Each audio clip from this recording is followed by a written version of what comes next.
لا تنسوا الإعجاب بالفيديو والاشتراك بالقناة وتفعيل الجرس.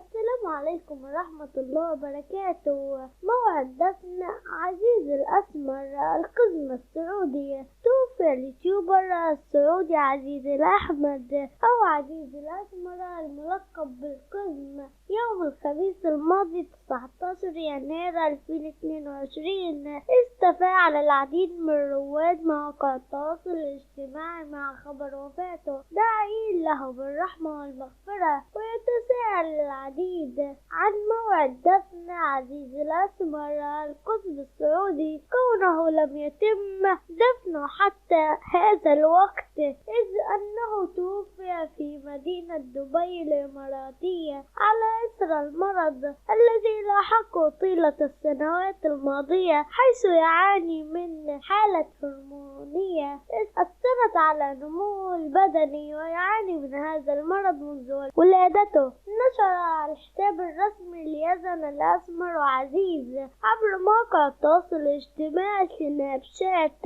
نقل جسمان عزيز إلى موطنه سوريا ليتم دفنه عند عائلته، طالبين من المتابعين بالدعاء له بالرحمة والمغفرة. وقال يزن الأسمر أن موعد دفن عزيز سيكون يوم غدا الاثنين 23 يناير تمام الساعة 10 صباحا في مدينة سوريا في حمص المشرفة. وسيتم دفن اليوتيوبر السعودي عزيز الأسمر في مقبرة شهداء المشرفة في سوريا عند عائلته.